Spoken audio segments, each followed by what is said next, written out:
Good evening, all of you. My name is MD Parvez, and today we will discuss about the magnetic field and axis passing through the center of circular ring that is perpendicular to the given plane. Means ये एक ring है और ये जो ring है इसका half part इस board के परपेंडिकुलर के आउटसाइड है एंड इस रिंग का हाफ पार्ट जो रिमेनिंग हाफ पार्ट है वो इस प्लेन के इनसाइड में है. ओके, एंड इसका रेडियस r है. इसमें करंट जो है I पास हो रहा है और मुझे जो है x डिस्टेंस पर, सपोज ये पॉइंट P है, इस पॉइंट P पर मुझे मैग्नेटिक फील्ड कैलकुलेट करना है. What is the value of magnetic field at that point. Okay, मैं इस क्वेश्चन को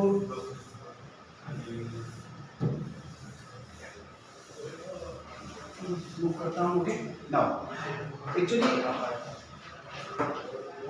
क्वेश्चन ये है,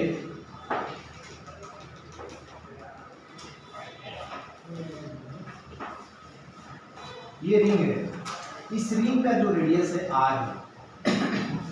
ये जो हाफ पार्ट है डॉटेड पार्ट, ये जो डॉटेड पार्ट है ये प्लेन के अंदर है, इस बोर्ड के प्लेन के अंदर है.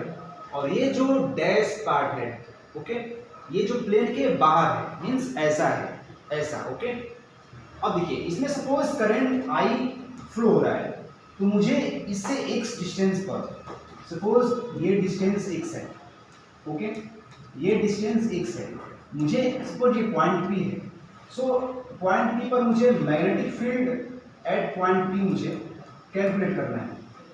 सो फर्स्ट थिंग ये है, ये जो रिंग है ये प्लेन के परपेंडिकुलर है. सो इसमें जो मैं according to Biot Savart law, means मैं यहाँ लिखता हूँ according to Biot-Savart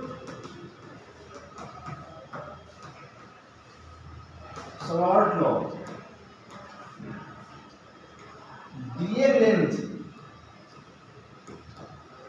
DL length is perpendicular to r vector.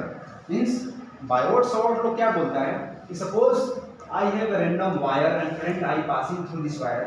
तो सबसे पहले हम लोग को इस फाइनाइट लेंथ का जो वायर है गिवन है, इस पे DL लेंथ सपोज हम लोग को चूज करना है. सपोज ये DL लेंथ हो गया और सपोज ये पॉइंट P है, यहाँ पर मुझे कैलकुलेट करना है मैग्नेटिक फील्ड. सो इस DL लेंथ के जो पॉइंट है, इस पॉइंट को मैं इस पॉइंट से मैच करूंगा and suppose this is r vector and suppose this is angle. So ये जो एंगल है ये DL length and r vector के बीच का एंगल है. और यहाँ पर जो DL लेंथ होगा वो जो लाइन होगा वो प्लेन के परपेंडिकुलर होगा और जो r वेक्टर होगा वो r वेक्टर प्लेन में होगा. सो दोनों के बीच का जो एंगल होगा वो 90 डिग्री होगा. Okay, so now dB equals to mu not I upon 4 pi mu not I upon mu not I dl cross r upon r cube. Okay, I is like constant, so we can take common. So mu naught I upon 4 pi dl cross r upon r cube. Okay, अब देखिए ये actually a cross b vector है, ये जो है a vector cross b vector, हम लोग पता है कि जो a क्रॉस b वेक्टर होता है, a क्रॉस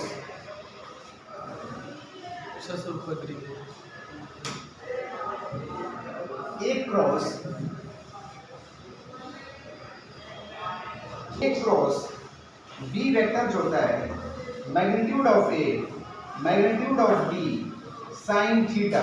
ओके, सो जो dl और r है दोनों के बीच का एंगल कितना है 90 डिग्री. ओके, सो मैं यहाँ लिख रहा हूँ dB इक्वल्स टू, dB जो है ये मैंने जो DL लेंथ चूज किया है, DL लेंथ, ये DL लेंथ चूज किया है, ये DL लेंथ सपोज, इस DL लेंथ से जो मैग्नेटिक फील्ड यहाँ पर प्रोड्यूस होगा उसका वैल्यू है. So dB equals to mu not I upon 4 pi dl cross r means a cross b. So magnitude of a into magnitude of b into sine 90, okay, upon r cube. So 1r and 1r cancel out here. So further we can write mu naught I upon 4 pi dl upon r square. Okay, mu naught I dl upon 4 pi r square. और इसका मुझे integrate करना है so that जो हम लोग dl choose किया length वो इस जो सर्कमफ्रेंस है इस रिंग का, suppose 2 pi r, total length जो होगा, total length of ring, total length of ring जो होगा 2 पाई आर होगा. ओके, और मैंने जो चूज किया है स्मॉल एलिमेंट वो डीएल चूज किया है. ओके, अब हम लोग देखते हैं यहां पर जो मैग्नेटिक फील्ड क्रिएट होगा उसका डायरेक्शन क्या होगा. Okay, so for calculating the direction of magnetic field we have right hand thumb rule. means अपने थंब को जो है ये जो आइडियल है I इंटू डी ए उसके मीन्स करंट के डायरेक्शन में पुट करते हैं अपने थंब को, और जो रिमेनिंग ये कर्व है, कर्व जो इंडिकेट करेगा कि मैग्नेटिक फील्ड का डायरेक्शन क्या होगा. सो सपोज ये करंट ऐसे मूव कर रही है. ओके, सो यहाँ पर डीएल है, मैं डीएल को यहाँ पुट कर दिया और करंट जो है ऐसे मूव कर रही है. ये देखिए ये आई जो है, ये आई जो है, ये आई जो है ऐसे जा रही है. ओके, ऐसे. अब इसको मैं ऐसे लिख रहा हूँ, आई ऐसे फ्लो हो रही है, आई ऐसे फ्लो हो रही है. ओके, सो जब आई ऐसे फ्लो हो रही है सो मैं डीएल को आई के डायरेक्शन अपने थंब को रखता हूँ. अब जो ये मैग्नेटिक फील्ड है, मैग्नेटिक फील्ड ये इंडिकेट करेगा कि इसका डायरेक्शन क्या होगा. ओके, तो यहाँ पर जो मैग्नेटिक फील्ड होगा, यहाँ पर जो मैग्नेटिक फील्ड होगा ऐसे कुछ आ रहा है. ओके, सपोज ये एंगल जो है, suppose that this angle is 5, तो ये जो डीबी होगा ये डीएल वेक्टर और r vector, this is suppose this is r vector. Okay, अब आर वेक्टर का जो मैग्नीट्यूड होगा इस राइट एंगल ट्रायंगल में r square plus x square अंदर रूट होगा. ओके, अब इस डीबी के दो कंपोनेंट होंगे. First this is dB sine 5. Okay, and this is dB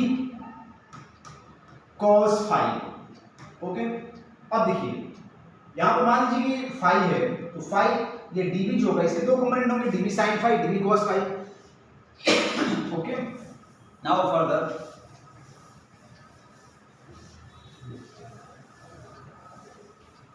मान लीजिए I have this ring and this axis distance, suppose this point O and this point P. Okay, so suppose I current is flow this ring. So यहाँ पर जो magnetic field का value होगा suppose ऐसा आएगा. आप ऐसे करके देखो, इसका जो डायरेक्शन होगा मैग्नेटिक फील्ड का ऐसा आएगा. ओके, एंड सपोज मैंने ये जो एज्यूम किया है ये डीएल एलिमेंट है. ओके, सो डीएल एलिमेंट को मैं जो जिस पॉइंट पर मुझे कैलकुलेट करना है उस पॉइंट से मैं मैच करूंगा. सपोज ये आर वेक्टर हो जाएगा and suppose this is angle 5. Okay, and suppose this is radius r and this is distance x. और यहाँ पर जो है मैं परपेंडिकुलर ड्रॉ करूंगा. Okay, so this is 90 minus 5 and this is also 5 और this is dB. dB is the magnetic field due to small dl element. Okay, so इस dB के दो कंपोनेंट होंगे. एक कंपोनेंट जो होगा dB cos 5, dB cos 5, और ये जो होगा dB sin 5. ओके, अब एक बात यहाँ पर आप लोगों को ध्यान से समझना पड़ेगा. ये जो dl है ये प्लेन के परपेंडिकुलर है और इसके दो कंपोनेंट आ रहे हैं प्लेन में dv sin phi dv cos phi, means जो सेंटर है इस रिंग का, मीन्स एक जो एक्सिस है सेंटर से पास करता हुआ, सपोज इस एक्सिस को मैं मानता हूँ, ये जो एक्सिस है इसको मैं मानता हूँ एक्स एक्सिस, ओके, और ये जो एक्सिस है इसको मानता हूँ मैं वाई एक्सिस। सो जो मैं डीएल चूज किया हूँ इसके दो कंपोनेंट आए, एक तो एक्स एक्सिस में dv sin phi और एक वाई एक्सिस में dv cos phi, ओके। जब मैं डीएल यहाँ चूज करूंगा, जब मैं डीएल यहाँ चूज करूंगा तो भी इसके दो कंपोनेंट आएंगे, एक dv sin phi और एक dv cos phi। यहाँ पर जो मैं चूज करूंगा इसके दो कंपोनेंट आएंगे, एक dv cos phi और एक dv sin phi, ओके। अब मैंने ये जो डीएल चूज किया था स्मॉल एलिमेंट, इससे दो कंपोनेंट आया, dv sin phi dv cos phi। अगर ये मैंने डीएल चूज किया इसी में दो कंपोनेंट आएगा, dv cos phi dv sin phi, okay. So ये जो dv cos phi dv cos phi आ रहा है, कोई भी डीएल एलिमेंट चूज किया है मैंने, वो इस एक्सिस के परपेंडिकुलर है, ओके। सो ये सारे दूसरे को कैंसिल आउट करेंगे, ओके। ये सपोज मैंने डीएल यहाँ चूज किया था, अब मैंने ऑपोजिट डायमेट्रिकली ऑपोजिट यहाँ चूज किया है, तो इस डीएल से जो आया था dv cos phi, इस डीएल से जो आया dv cos phi, ओके। तो एक दूसरे को कैंसिल आउट करेंगे। तो dv नेट जो वैल्यू होगा, dv net equals to dv, ये जो dv cos phi ये दूसरे को कैंसिल आउट करेंगे तो dv sin phi बचेगा, dv sin phi। अब इसका इंटीग्रेट करेंगे तो मुझे ये मिलेगा dv net, okay.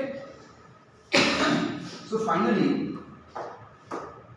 dv net का जो वैल्यू होगा b net, okay, equals to dv, अब dv जो है dv का value mu not I upon 4 pi dl r sin 90। मैंने आपको बताया है ऑलरेडी कि जो dl और r वेक्टर है, ये dl वेक्टर ये ऐसा है dl वेक्टर, ओके, और ये r वेक्टर दोनों के बीच एंगल 90 डिग्री है।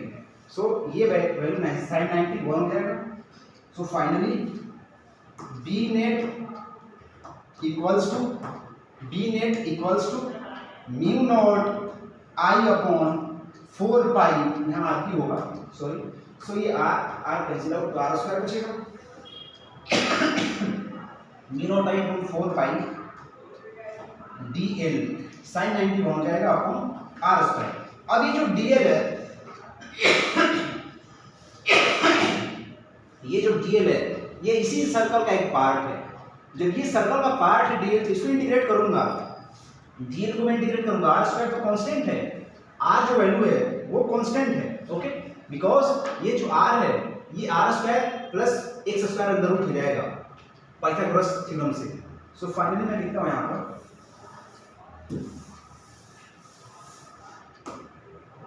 b net equals to mu not I upon 4 pi r square, value of r square is r magnitude value of is r square plus x square under root. अब इसका मुझे r square चाहिए, सो ये value हो जाएगा r square plus x square under root का whole square.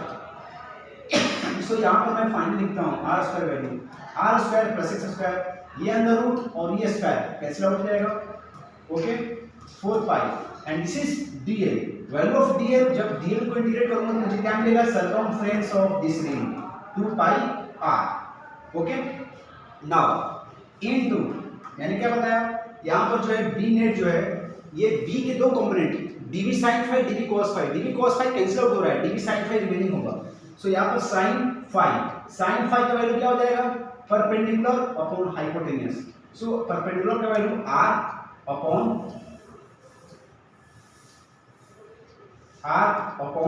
Hypotenuse का value r square plus x square अंदर root, okay. So finally we get b net value equals to mu not I 2 pi cancel out, mu not I r into r square, mu not I r square upon 2 into r square plus x square power 1 and r square plus x square power 1 by 2। So r square plus x square की power 3 by 2। So finally we get b net value equals to mu naught I r square upon 2 into r square plus x square की power 3 by 2. This is the value of magnetic field. This is the value of magnetic field at an x is passing through the center of this ring, and that ring is present in perpendicular plane. Thank you so much.